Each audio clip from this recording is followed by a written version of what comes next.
کبھی کسی نے آپ کو دھوکہ دیا ہے، کبھی جعلی وعدے، جھوٹی شناخت یا فریب کے جال میں پھنسے ہیں؟ کیا آپ جانتے ہیں کہ قانون ان تمام حربوں کے خلاف مکمل تحفظ دیتا ہے؟ آج ہم انہی قوانین پر روشنی ڈالیں گے۔ بسم اللہ الرحمن الرحیم۔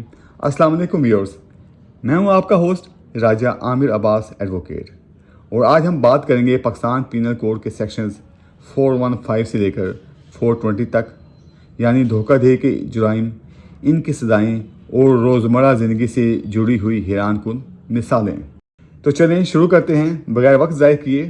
سیکشن 415 دھوکہ دینا، جس کو انگلش میں چیٹنگ کہتے ہیں۔ آسان الفاظ میں اس کی تعریف میں آپ کو بتاؤں گا۔ جب کوئی شخص جان بوجھ کر دھوکہ دیتا ہے، غلط بیانی کرتا ہے یا سچائی کو چھپا کر کسی سے مال یا فائدہ حاصل کرتا ہے، یا کسی کو ایسا عمل کرنے یا چھوڑنے پر مجبور کرتا ہے جس سے اسے نقصان ہو سکتا ہو، تو یہ چیٹنگ یعنی دھوکہ کہلاتا ہے۔ یاد رکھیں، صرف جھوٹ بولنا ہی نہیں، حقیقت چھپانا بھی دھوکہ ہے۔ مثال کے طور پر اے جھوٹ بولتا ہے کہ وہ سرکاری ملازم ہے اور زیر سے ادھار پر سامان لیتا ہے، لیکن ادا کرنے کا ارادہ نہیں رکھتا، تو یہ چیٹنگ کہلائے گی۔ اسی طرح کچھ اور مثالیں بھی ہیں جس میں چیٹنگ کا ہی ذکر ہے۔ اے کسی مشہور کمپنی کا جعلی نشان لگا کر مال بیچتا ہے، چیٹنگ ہے۔ اے جھوٹا نمونہ دکھا کر اصل مال بیچتا ہے، چیٹنگ ہے۔ اے جعلی بل دے کر سامان خریدتا ہے، حالانکہ اس کا کوئی اکاؤنٹ موجود ہی نہیں، یہ بھی دھوکہ ہے۔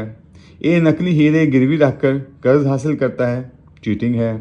اے قرض لیتے وقت ہی نیت کر چکا ہوتا ہے کہ وہ واپس نہیں کرے گا، یہ بھی چیٹنگ ہے۔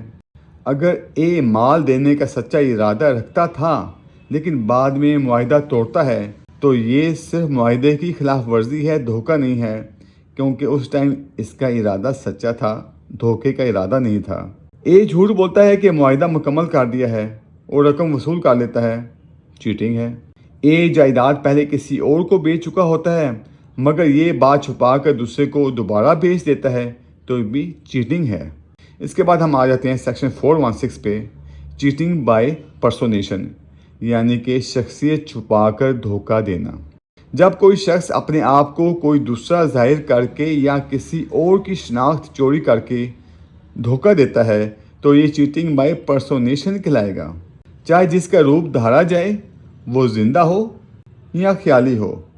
مثال کے طور پر اے اپنے آپ کو ایک امیر بینکر ظاہر کرتا ہے اور فائدہ حاصل کرتا ہے، ایسے شخص کو اس سیکشن کی تحت سزا دی جائے گی۔ اس طرح اے کسی مرے ہوئے شخص کے نام پر فائدہ حاصل کرتا ہے، تو یہ بھی اس سیکشن کے زمرے میں آئے گا۔ اس کے بعد ہم آ جاتے ہیں سیکشن 417 پہ، جو کہ دھوکہ دینے کی سزا سے متعلق ہے۔ جو شخص دھوکہ دیتا ہے اسے 1 سال تک قید یا جرمانہ یا دونوں سزائیں دی جا سکتی ہیں۔ یہ سزا نسبتاً ہلکی ہے کیونکہ یہ عام دھوکہ دہی کے لیے سزا ہے۔ اس کے بعد ہم آ جاتے ہیں سیکشن 418 پہ، ذمہ داری کے باوجود دھوکہ دینا۔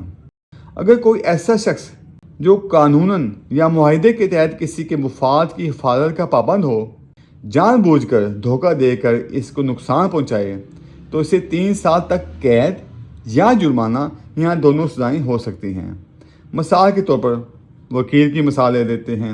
وکیل اپنے موکل کے ساتھ خیانت کرتا ہے، یا کوئی کمپنی کا مینیجر کمپنی کا پیسہ چوری کرتا ہے، تو ان دونوں صورتوں میں ذمہ داری کا عنصر موجود ہے، تو ایسی صورت میں سیکشن 418 کے تحت سزا دی جائے گی۔ اس کے بعد آ جاتے ہیں سیکشن 419 پہ، شخصیت چھپا کر دھوکہ دینے کی سزا۔ اگر کوئی شخص شخصیت چھپا کر دھوکہ دیتا ہے تو اسے 7 سال تک قید یا جرمانہ یا دونوں سزائیں ہو سکتی ہیں۔ یاد رکھیں، یہاں سزا زیادہ سخت ہے کیونکہ شناخت چوری ایک بڑا جرم ہے۔ اب ہم آ جاتے ہیں مشہور دفعہ 420۔ وہ کہتے ہیں نا، تو بڑا 420 ہے۔ 420 کا تو تقریباً ہر بندے کو ہی پتہ ہوتا ہے۔ 420 ہے دھوکہ دے کر جائیداد یا قیمتی دستاویز حاصل کرنا۔ جو کوئی دھوکہ دے کر کسی سے مال، جائیداد یا قیمتی دستاویز حاصل کرے یا انہیں تبدیل یا تباہ کرے، اسے 7 سال تک قید اور جرمانہ ہو سکتا ہے۔ اس میں قید اور جرمانہ دونوں ساتھ رکھے گئے ہیں۔ مثال کے طور پر اے ایک فرضی کمپنی بناتا ہے اور زید کو زمین بیچنے یا سرمایہ کاری کرنے پر قائل کرتا ہے اور اس سے قیمتی کاغذات یا پیسے ہتھیار لیتا ہے، تو ایسے شخص نے سیکشن 420 کے تحت جرم کیا۔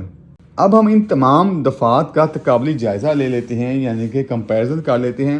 سیکشن 415 میں عمومی دھوکہ دہی کی تعریف بیان کی گئی ہے۔ سیکشن 416 میں خاص طور پر شناخت چھپا کر دھوکہ دینے کا ذکر ہے۔